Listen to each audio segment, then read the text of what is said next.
late today. It's already dark outside. It's true, but we had a nice time over at our Sabbath school class potluck thing. Yes, we Yeah. did. We had lunch, we had Sabbath school. What we didn't have was a lot of sleep. We did not have a lot of sleep, no.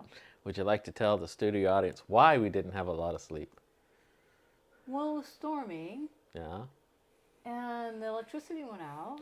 For us and two other houses in the entire Keene area, apparently, Yes, because nobody else in Sabbath school had said they lost their Yeah, power. nobody. But then again, maybe they weren't up early enough to notice that when it went Well, off. I said, it's like, there's someone like across the street from us. I was like, you live across the street from us. You didn't lose your power. And they said, yeah, but we've lost our power before and looked across the street and you guys didn't. So it's not uncommon. I didn't realize that. But yeah, I guess there was only a handful in Keene that lost our, and we happened to be one of them. But that's not what woke us up. No, it wasn't. No. What was it that woke us up? It was the incessant, irritating alarm. Well, it was real. It's not a bad sound. At 5 o'clock in the morning, anything's a bad sound. Yes, and Oh, incessant. incessant. It was Yeah. incessant. So it's our. We have a little, I guess, security camera system, and the base connects to the internet because the camera's connects to the base. So you can, like, wherever you're at, you can check it and stuff. And we use it to keep an eye on the cats and things. And but when it loses connection to the internet, it goes, it beeps. It has a sound that it on it, and it will not stop. And which is, I think, a design flaw amongst other design flaws. There was no button to push it off. No. You go out and you think, you unplug it, and that doesn't get it. You think, I'll just unplug it and power it down, but you can't because it's got 4 batteries inside. So you think, there's got to be a button here you push. Why they don't build a button that's easy to push. But so I finally looked up online because still had the charged phone, and you have to take one of the batteries out. And I'm like, I know, how do I get one of the batteries out? And said, you have to take out the screw and take out the base. And we're looking all over for the screw, and there's no screw. And we finally, there was only one thing that looked like it was movable, and it was the actual wire going into the base. And I was like, it didn't move really easy, and I didn't want to break it, but eventually we just, all right, and we popped it off, and there was the screw hidden underneath. Right, which was so tiny it would take like one of those eyeglass screwdrivers. Yeah, so it took me forever to get that off, and finally I took a battery out, and then it was, by then it's like, oh man, you're so irritated anyway. And yes, well, somebody did get back to sleep. I did for a little bit. I did get back to sleep, but somebody didn't. Somebody did not. Once that time in the morning, 5 o'clock or so, that Yeah. The day has started and there's no going back to sleep. Yeah. So since it was up early, I decided, I might as well pray for people that I had found particularly annoying this week. That doesn't usually really happen.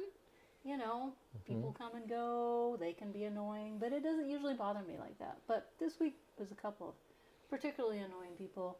And so I thought, well, I wasn't really sure what to pray for them, but this last Tuesday at a ladies' Bible study, the leader had suggested, well, sometimes she decided she'd start asking God what He wanted her to be praying for people.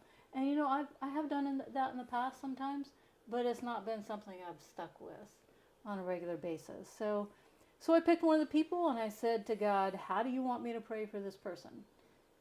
And what He said was, I value them.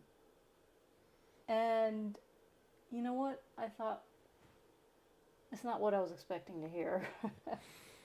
And so I thought, do I know that already? Yes, I know that God values me and He values other people.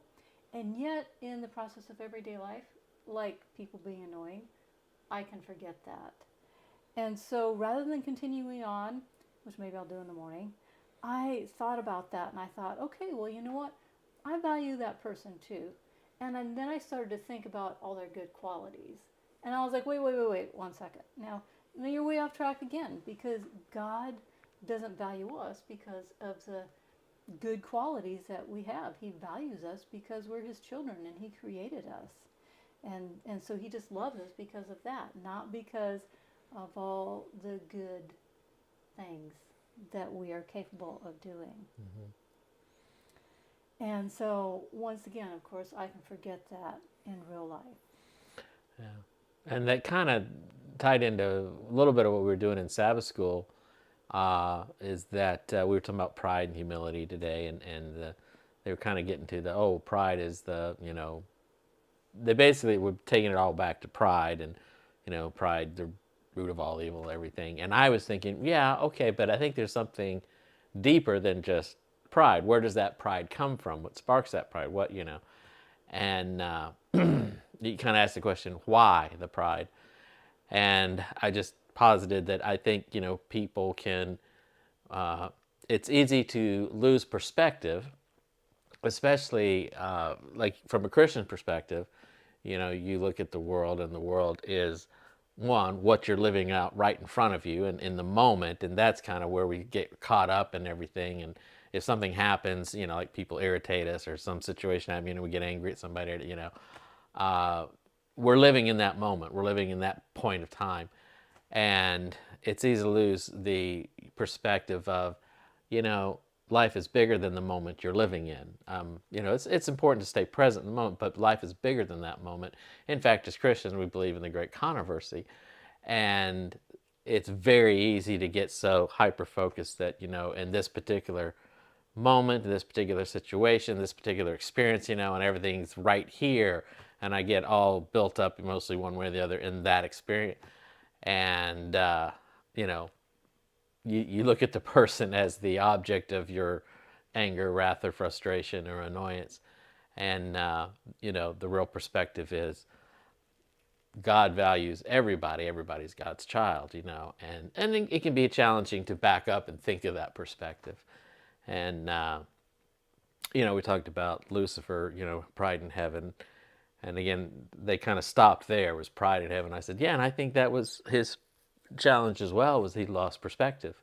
Because when he did get one-on-one with Jesus in heaven, Ellen White tells me, like, he saw it, he repented. He's like, oh, I'm so wrong. What am I thinking? And he went back. And then, but he would, eventually he chose the pride over, wanting to be like God. But when he was in, God's presence and Jesus' presence, that perspective returned, and it changed his, it changed him. And that's what we were trying to say, that, how you look at a person in a moment versus how you look at a person in the perspective of, Christianity and great controversy, and how God feels about everybody. It changes you. Perspective changes you. So anyway, in our lack of sleep, tired because we woke up early to an annoying alarm because the power went out in our house, plus only 2 others because of, it wasn't even a bad storm. I don't even remember hearing a storm. The power was out, and then all of a sudden, it basically was raining. Yeah, it rained, and that immobilized, I think, power somehow. But we're in Texas, so who knows? Weirdest power systems I've ever experienced is in Texas. But anyway, yeah, that's what we did today. So, all right, well, hope you had a great Sabbath, and it's a little short one today, which is good for all of us.